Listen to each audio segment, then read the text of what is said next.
अभी साक्षर नियम और बंटन नियम आप देख रहे हैं श्याम पट पर।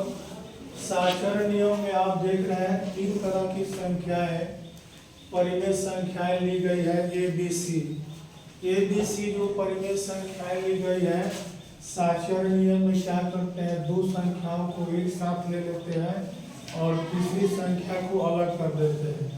फिर जो संख्या अलग की गई है उसके साथ दूसरी संख्या को ले लेते हैं और पहली संख्या अलग कर देते हैं। यह जोड़ के नियम में होता है। इसके बाद आप फिर देख रहे हैं गुणा के नियम में भी होता है।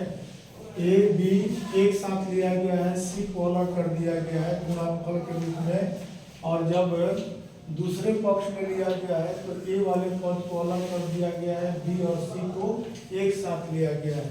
यह जोड़ के नियम में आ गया साक्षर, और यह गुणा के नियम में साक्षर आ गया। इसको आप पहले से पढ़े हुए हैं।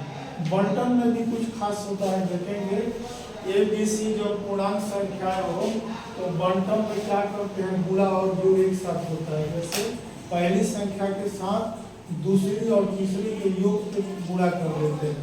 फिर यहाँ देखेंगे पहली के साथ दूसरे का गुणनफल और जोड़ पहली के साथ तीसरे का गुणनफल ले लिया जाता है। इसको बंटन नियम कहा जाता है।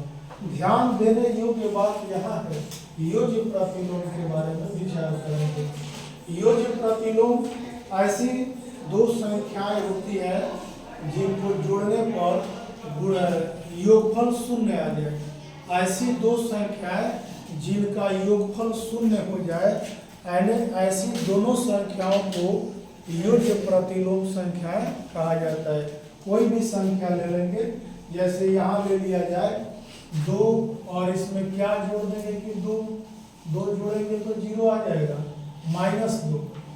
2 और -2 जोड़ते हैं तो शून्य हो जाता है, अर्थात ये दोनों एक दूसरे के योज्य प्रतिलोम है। यहाँ परिभाषा में दिया गया है वह संख्या जिनको किसी संख्या में जोड़ने पर यदि योगफल शून्य हो जाता है तो ये संख्या एक दूसरे का योज्य प्रतिलोम या संयोजी प्रतिलोम कहलाती है। देखेंगे यहाँ पर 1/2 + 1/2 माइनस में दोनों का रिजल्ट शून्य हो जाता है। 4/3 माइनस में प्लस 4/3 प्लस में 0 हो जाता है। ऐसी दो संख्या जिनका योग कितना हो जाए, शून्य हो जाए, योज्य प्रतिलोम संख्या कहलाती है।